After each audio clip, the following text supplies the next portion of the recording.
আমরা লাইফে কোনো না কোনো সময় কারো না কারোর বাস কিন্তু খেয়েছি। ওই বাসটা আমাদের কারোরই পছন্দ না, কিন্তু আমার আজকের বাঁশের রেসিপি আশা করি আপনাদের অনেক ভালো লাগবে। এখানে কচি বাঁশ লাগবে এবং উপরের খোলগুলা এভাবে খুলে ফেলে দিতে হবে। এই কচি বাঁশকে অনেক অঞ্চলে অনেকভাবে অনেক নামেই ডেকে থাকে। আমাদের চিটাঙে এটাকে বাঁশ কোরল বলে।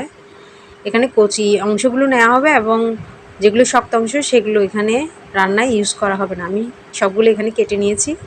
এখানে চুলায় আমি একটা কড়াই বসালাম এবং কড়াই যখন একটু গরম হবে তখন আমি এখানে অল্প পরিমাণ মুগ ডাল দিয়ে দিলাম এবং এগুলো খুন্তির সাহায্যে নেড়ে চেড়ে জাস্ট ভাজতে থাকবো। যখন এটা লালচে হয়ে যাবে তখন চুলা থেকে নামিয়ে নেব। এখন এই মুগ ডালগুলোকে আমরা জল দিয়ে খুব ভালোভাবে ধুয়ে নেব। মুগ ডালগুলো ধুয়ে আমি এখানে অল্প জল নিয়েছি এবং বাঁশের যে কচি অংশগুলো এগুলোও ধুয়ে আমি এখানে দিয়ে দিলাম। এখন কড়াইটাকে চুলায় বসিয়ে দিলাম, সিদ্ধ হতে থাক। ডালটা যখন ফুটছে এ পর্যায়ে হলুদের গুঁড়া 1/2 টেবিল চামচ পরিমাণ, মরিচের গুঁড়া 1 টেবিল চামচ পরিমাণ এবং মশলা 1.5 টেবিল চামচ পরিমাণ দিচ্ছি। এখানে আমার মশলা 5 মিশালি মশলা মিশানো এবং লবণ দিলাম স্বাদ অনুযায়ী।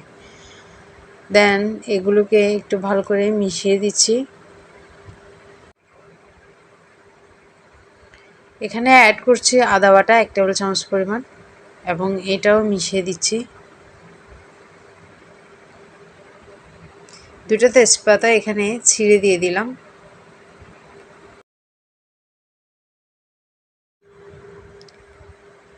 এগুলো যখন সেদ্ধ হয়ে যাবে তখন আমরা এগুলোকে নামিয়ে নেব। এখন একটা তাওয়া বসালাম, এটা যখন গরম হলো সামান্য তেল দিলাম এবং পেঁয়াজ কুচি দিয়ে দিলাম। এগুলোকে নেড়ে চেড়ে ভাজতে থাকবো। যখন এগুলো নরম হয়ে যাবে তখন আমি এখানে রসুন বাটা দিয়ে দিলাম 1 টেবিল চামচ পরিমাণ এবং এগুলো ভালো করে ভেজে নেব যাতে করে রসুনের যে একটা কাঁচা স্মেল সেটা চলে যায়। এখন এখানে আমি অল্প চিংড়ি মাছ দিয়ে দিচ্ছি সামান্য। চিংড়ি মাছে যতটুকু লবণের প্রয়োজন ততটুকু এবং হলুদ দিলাম সামান্য এবং এগুলোকে একসাথে নেড়ে চেড়ে ভাজতে থাকবো। চিংড়িগুলো যখন ফ্রাই হয়ে গেল তখন এগুলো নামিয়ে নিলাম এবং আমরা ডাল যেটা রান্না করেছি সেটা বসালাম চুলায়। এখন চিংড়ি পেঁয়াজ যেগুলো আমরা ভেজেছি এগুলো এই বাগারটা দিয়ে দিব আমরা ডালের মধ্যে।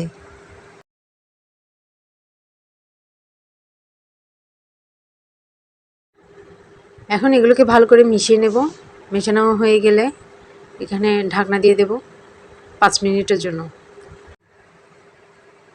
ফিরলাম 5 মিনিট পর। এখানে বাগারটা খুব ভালোভাবে এখানে মিশে গেছে। এখন এখানে দিচ্ছি অল্প গরম মশলা গুঁড়া এবং কয়েকটা কাঁচামরিচ আমি এভাবে ভেঙে দিচ্ছি, আপনারা চাইলে কুচি করেও দিতে পারেন। এখন এগুলো ভালো করে মিশিয়ে নিচ্ছি।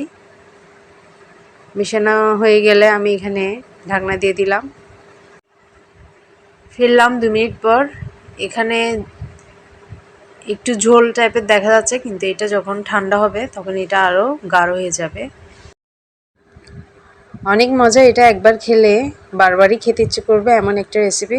বাসায় ট্রাই করে দেখবেন। ভালো কারণ সুস্থ থাকুন, যেতে এটা আমাকে সাবস্ক্রাইব এবং পাশে বেল আইকনটি বাজিয়ে দিতে ভুলবেন না। ধন্যবাদ।